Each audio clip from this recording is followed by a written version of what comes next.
Well, let's just start right there. We're on the screen here. We're yesterday, U.S. and Saudi forces struck Iran-backed terrorist sites, what we call terrorist sites, in Iraq of the so-called PMU or PMF, depending on which acronym you want to use. And what we're claiming is that there were 30 strikes. I think it was 30 drone strikes alleged that Iran coordinated through the PMF to fire against Saudi Arabia, and the U.S. and Saudi Arabia joined forces. What can you tell us about what's really going on here?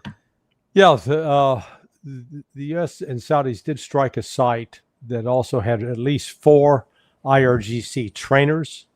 They were killed. So this is now escalated this conflict beyond an Iraq-Saudi confrontation or a Saudi-Yemen confrontation. So this is gonna engage Iran, and this comes at a time when there's a lot of effort behind the scenes to try to get the MOU restarted. I think, frankly, the MOU is permanently dead after these events. The Saudis. I don't know what they're not thinking. If they were thinking, they would be seeking to de-escalate this conflict, because there's no way they come out on top. There's no way that they walk away from this being in a better position than they are now. The Houthis will be coordinating with those Iranian-backed groups in Iraq, and I think every single oil refinery in Saudi Arabia is going to find itself as a target and could be on fire very soon. The Houthis, on top of that, can go after the oil terminals. There are 2 in Yanbu. That accounts for about 5 million barrels per day of oil that comes out of Saudi Arabia. It's a significant amount in terms of keeping the Saudis somewhat flush with cash. But the interesting thing is this group that was attacked is an official part of the Iraqi government. Now, we just had this Iraqi prime minister. He's the youngest guy who's looking up. During 20 years ago, he was just 18 when we invaded in 2003. So he was just a kid. He came over and made nice with Donald Trump. Now he's going to face some enormous backlash and pressure. I think it's going to be dangerous for U.S. personnel to continue on the ground in Iraq. I think they'll become targets of attack. So this is, and all of this comes against a backdrop that we were told that the Iranians launched a preemptive strike on Muwafiq al-Salti. They fired 6 ballistic missiles. U.S. claimed, we shot them all down. They got the same spokesman that works for Vladimir Zelensky in Kiev. We shot them all down. Yeah. But then you get the video that shows impacts. So why Iran did that, the U.S. intelligence community they leaked their analysis as they presented it to Trump, which is that this is the deliberate effort by Iran to get the United States back into this tit-for-tat exchange of bombs versus missiles, because Iran believes, and I think correctly so, that it can do far more damage to the United States than the United States can do to Iran. Well, that's a very interesting theory, which has some justification we're going to get into in a second. I want to go, first of all, you mentioned part of this in your comment there, but the Iraqi groups, of course, has condemned as a dangerous escalation after these strikes. And in a statement, I think this is really important to point out here, and we're going to see a trend starting to form. In the statement, the PMF said that the U.S.-Saudi attacks represent a highly dangerous escalation, which I think it's starting to, and a violation of Iraqi sovereignty. The Iraqi presidency, not Iran, the Iraqi presidency denounced the attack that targeted facilities of the PMF, saying it categorically rejected any attacks on Iraqi territory. And then you see at the bottom down there, under Iraqi law, the PMF is part of the country's security forces and reports directly to the commander-in-chief, who is the prime minister. Now, how is it even done, as far as you can imagine, between the United States getting with Saudi Arabia and saying, hey, we're going to go and blow up the PMF here after the Iraqi prime minister just left the White House with all this fanfare and all these big deals or whatever, and then we go and fight and blow up somebody who's actually in their armed forces. How does that work? Yeah, well, it doesn't. all it does is it ignites another fuse, and that fuse burns down, and when it burns down, it explodes. The United States,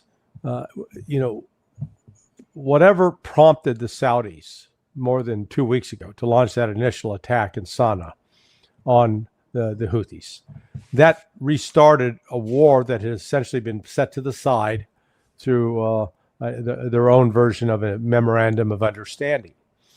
And then in the wake of that, the Houthis now are blockading Saudi ships in the Strait of Red Sea, and they hit this this oil petroleum refinery. It's one of the most advanced in the world, or if not one of the most advanced, and set it on fire and caused significant damage. So they've hit that, and then now there was a strike on some Saudi oil refineries in the eastern part of the country, out towards the Persian Gulf. That was initially blamed on these Iraqi groups, but no, the Houthis said, no, we did that. So, who knows? But then the Saudis with the Americans decide to attack. And the interesting question is out of which base are they attacking from Saudi bases? If that's so, you're now going to see Prince Saud Airfield and King Fahd Air Base targeted by Iran and by Iraq and by the Houthis. All of a sudden, Saudi Arabia is going to be catching it from three sides. And, well, that's where I was trying to figure out what is. I have a problem here because I'm trying to put logic onto this, and I'm seeing things that are just illogical. If the objective is to either win the war, and I mean now in writ large, or bring it to some sort of peaceful conclusion, so that we can get the Strait of Hormuz opened up, so that we can get the Bab el-Mandab opened up, that would seem to be an obvious objective. That whatever you're going to do, it would want to lend towards those. But by doing this, and it's with such little forethought, with such little preparation, I'm not aware of anything that was done with the Iraqi side there. But now that we go in, we strike these, and as you say, it could have been the Houthis, it could have been the PMF. Apparently, there was some IRGC folks there, so there's some potential for that to have been legitimate. But then the question is, what is Saudi? Let's look first if it's just Saudi Arabia. What is their objective here? Because if they went and fired on these groups, then it's going to be primarily them, at least mainly, that are going to have all the return fire. Now then, from Iran, from the PMF, and from the Houthis themselves, why would they do that? Yeah, well, you start with the assumption that I think the Saudis did that, all we have to do is hit them, we'll punch them in the nose, and then they'll be afraid of us. They'll realize how powerful we are. And I'm saying, guys, that's a pretty bad bet. These are some tough people. And when you realize, I haven't independently verified this, but I think it was Alistair that had noted that these Iraqi groups that are tied to Iran, they're larger than Hezbollah, right? Yeah, which means a significant, it's a significant force. And so far, we saw what those groups could do to the United States military in Iraq. They tied us down. They had us tied in knots. But if they can do that to us, what do you think they can do to the Saudis? Because the Saudis are a third-rate military power. That's exactly my point. Unless you've been in a coma for 30 years or so, you can see what stirring up the hornet's nest of the PMF in Iraq can do. But then you've also seen from Saudi Arabia itself since 2015 that they could never bring the Houthis to the heel by themselves. And now then you're also at the same time hitting people with the IRGC, putting yourself as a target for Iran too. I just cannot understand the Saudi logic of wanting to stir up multiple hornet's nests when, as you say, they have fixed sites and everybody knows their address. Yeah. It's when you play a game of tit for tat, you better make sure that the other side has more tat that you can hit. But in this case, the Saudis got a lot of tit. With all these different oil refineries and oil terminals and pipelines and infrastructure, whereas they go to try to tat on the Houthis. They said, you know, if they go to the Houthis, they said, we're gonna bomb you back to the 15th century, and the Houthis would go, hey, great, that'll be a century improvement for us. You know, they'll go from 14th to 15th. They don't. There's not a lot of infrastructure to go after in Houthi territory, and similarly in Iraq. I mean, these groups are out in the desert. They are, you know, basically Bedouin tribes. So they're not sitting in glistening cities with power plants and desalination facilities and infrastructure that we could threaten. No, they've got a lot more resiliency, and so that's why, you know, I appreciate your mystification over this, because from a logical sense, there is no logic to it. Well, then what is the objective? Where are we going to go? Well, that's the Saudi part. Yeah. What about our part? Because we and you were telling me some of this stuff on Signal over the weekend. We had, along with Robert Barnes, told us some stuff. There was a big strike planned over the weekend, and then it got called off. And even according to open source information, it was because the vice president and the chairman of the Joint Chiefs of Staff said, hey, we ain't got all these big missiles to go anymore. And there's not the stockpiles of them, offensive or defensive. And if we get into a big strike like this, it's not going to work, and we're going to be in trouble.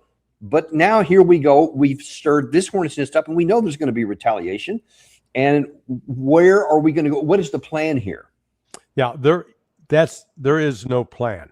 That's the problem. There is belief in a narrative, and the narrative is that all we have to do is employ enough force on Iran and make it suffer enough economically, and it will have to surrender. It can't continue going on like this. That's their belief. I think now there is a higher likelihood that they're going to try to launch a special operations forces raid on one of the sites, whether it's Pikak Mountain or Isfahan or Natanz or Bushehr, one of those. And it will, again, the commanders, if they go along with this, they should be put in the stockade. They should be locked up and jailed, because it is going to be a disastrous mission. You know, we might enjoy some initial success. We might even get troops on the ground for a little bit, but you know, once you get them on the ground, how do you get them out? I remember years ago, I was on Geraldo